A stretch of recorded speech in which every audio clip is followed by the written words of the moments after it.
that our vote is an act of transferring God's authority that carries lethal force with it to a fellow citizen to serve God's designed purpose of earthly civil government. And that's really the essence of our focus here. Welcome to the Christian Citizen, part of the ministry of U.S. Pastor Council. We take head on the mission of restoring godly citizenship as an effective ministry of the local Bible-believing pastor and church. Man calls it politics, but God calls it ministry, and our mission of, by, and for pastors is to bring a united biblical voice to the critical issues of our day. Scripture speaks to all issues impacting lives, and so should our pulpits. Join us for today's program. Hi, I'm Dave Welch. I'm the founder and president of the U.S. Pastor Council and the host of the Christian Citizen podcast. And our ministry and our mission is to restore the concept of citizenship as a functioning ministry of the local church, that our role as citizens of this country is a part of our ministry to the community and our ministry to God. And along those lines, we have done a number of broadcasts on different issues of the day, but our focus consistently comes back to Scripture and the principles of governing. And the reason that has been just pushed aside for generations really now in the church by the enemy, not by Scripture, is that we just accepted a false premise that it's politics, but it's not politics in so much as it is ministry. And we've made the case on that on previous, and we will continue to do so on future episodes of this program. Today, we want to really orient that direction. We had come across a very well done series, and there are numbers of these out there by strong biblical teachers and pastors. And I'd like to just highlight one today that we found that just watch a few minutes of, and then just talk briefly and point our pastors to this as a resource, as well as the things that we offer as well. But our focus right now in this September of 2024 is that we have a historic election coming up. We hear this constantly. This is the most important election in our lifetime. Every election is that very thing because it can chart the course of the next years and ultimately the future of where we go as a nation. We can go down to the city level. Elections matter and they have consequences. So along those lines, we want to take just a few minutes and watch this video. This is a feature by Dr. Michael Youssef, and those are familiar with his broadcast program that he has on a regular basis, and he's doing this series on it. But the one thing that we really want to hone in on as we go into that and watch this is this basic principle. If we look at Scripture very carefully, and this is the one slide in a presentation that we do in a biblical apologetic as part of our Institute for American Christian Citizenship, it's that our vote is an act of transferring God's authority that carries lethal force with it to a fellow citizen to serve God's designed purpose of earthly civil government. And that's really the essence of our focus here, that when we are voting, it's not something that we're doing for ourselves. And yes, it has benefits to ourselves and our family and our immediate circumstances. But ultimately, we are carrying a sacred trust, and that vote is transferring God's authority. So as a focus point, we want to go to this program and just watch what it is that Michael Youssef has to share with us. Hello, and welcome to a special session of Leading the Way with Dr. Michael Youssef. One of the most popular topics in many churches and in Christian families is, to what degree are Christians called to be involved in the political process? Dr. Michael Youssef's education, his work, his life experience make him uniquely qualified to give us a biblical worldview of government. He was born under a socialist dictatorship in Egypt. He came to the United States for his master's in theology, then earned his doctorate in social anthropology. And through his decades as the pastor of a church and leader of an international ministry outreach, Michael Youssef has traveled the world, met with heads of state, authored more than 40 books, and he would say one of the most meaningful decisions of his life, he chose to become an American citizen. So, Michael, let's start right from the Bible. What does Scripture say about Christians' role in government? Well, Jane, the Scripture is very clear. First of all, Jesus said when he was being tricked about Caesar and the government, and he said, show me a coin. And he said, the coin, whose image is it? He said, Caesar. He said, give to Caesar what belongs to Caesar and give to God what belongs to God. And then the Apostle Paul expound on that, and so is the Apostle Peter, by the way. And they explain that we are to live peacefully. That is, obey the law of the land so that we can live in peace. In America, God has blessed us with a unique form of government. And the founders basically said the people are the one who govern themselves. And so we have a huge responsibility in America. Indeed.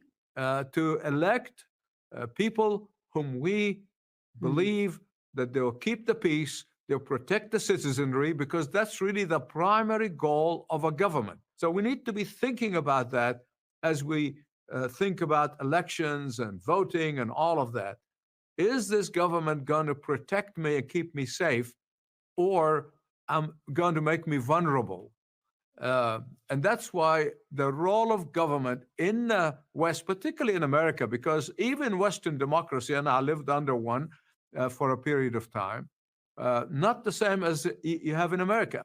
In America, for example, if you become a British subject, they don't call it a British citizen, but a British subject, you basically give allegiance to Her Majesty the Queen. And that's fine. That's their law.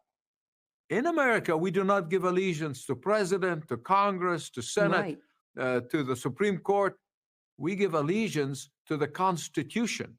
And the Constitution is that we basically, that we the people, are the ones who decide who governs us. Christians throughout the world live under vastly different forms of governments, though. So is a Christian's responsibility different if they're living in a republic than, say, if they're living in a dictatorship? Oh, absolutely. The responsibility varies.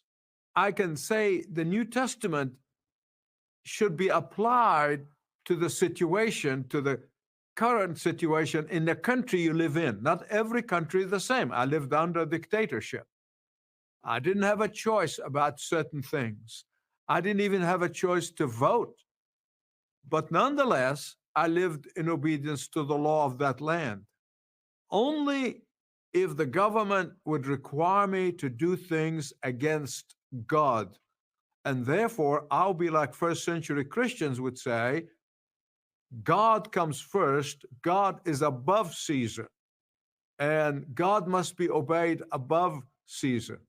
And so if there's a conflict, I have to obey God and then pay the consequences, pay the price for that. It's very important.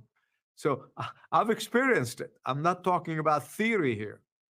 But in the United States of America particularly, but in other Western democracies as well, our responsibility, because we are asked by the government, by our very Constitution, to be involved, we must be involved. Dr. Michael Youssef, thank you for this biblical worldview on government. And we hope that you'll join us next time for part 2 of this discussion as we continue this nonpartisan biblical perspective on the American political process.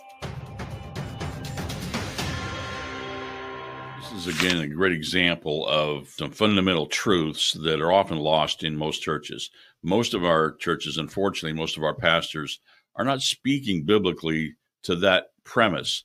And it's particularly unique to hear from somebody like Dr. Youssef, who is an Egyptian American and lived under a monarchy, if you will, a different form of government, who didn't have a voice, and to be able to come to this America. And this is the unique perspective that all immigrant citizens who've come to this country from other nations bring. They've lived it. They've seen what happens when you don't have the opportunity to govern yourself as a people. And we do have that, not just right, it's a privilege and a sacred duty as part of that. And as we mentioned right up front, the governing aspect of that means that we are exercising authority, and all authority, as the Great Commission says, Matthew 28, says all authority in heaven and on earth has been given to Christ. And because of that, then we're exercising his authority when we cast a vote. And therefore, it's something that we should not take lightly. We cannot take lightly. And so as the election comes closer and closer, we're calling on our pastors and calling on our churches to just make sure we raise this up as a priority. Say this is important. The votes that we cast, and we will cast votes, everybody will cast votes, by our absence, by our ignorance or by our biblical action. And through one of those, we will choose leaders who will govern, and they will govern based on who they are. We're delegating authority. And if we give that authority to somebody who is a practitioner of evil or is separated from God through their sin, then they're doing it their own way, then the people will suffer. Our people will suffer. So fundamentally, our challenge is this as we go forward in these coming weeks, finish out the run for voter registration. We still have a couple weeks left where we can register our people to vote in the churches, make sure they're qualified to be able to go cast a vote, and their voter registration is current if they've moved, both within the county or moved into the state of whatever, of Texas in this example. That's important. And then as we move into October, pastors making this a priority and mentioning it and giving people good information about the candidates, about the election polling locations and those things are simply a service that we must provide to help it make it easier to get more people to be faithful in doing this duty. So there's two more parts to Dr. Youssef's series where he addresses additional perspectives and biblical principles. And we'll show those as well, because I think it's important we hear that and can respond and address that. But you can go to our Faith Votes page. That's faithvotes.org, faithvotes.org, for more additional resources for our pastors and our churches.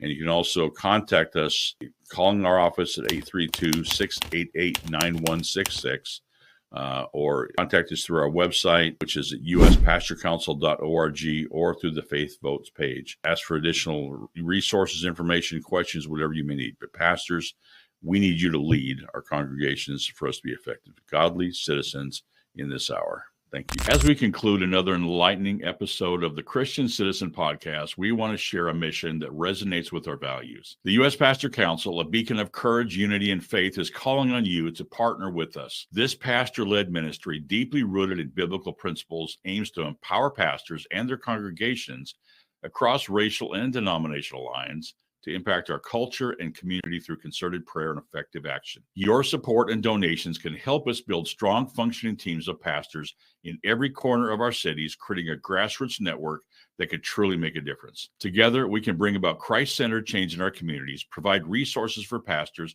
and connect with our leaders. This is more than just a donation. It's an opportunity to be part of a movement, to answer a call that echoes across the plains of Texas and even coast to coast. It's a chance to unite under a common cause and make a real impact. So we urge you, our listeners, to donate today and join us in our mission to bring about true transformation. Together, we can answer the call. Visit us at uspastorcouncil.org. That's uspastorcouncil.org. Thank you for being a part of this journey.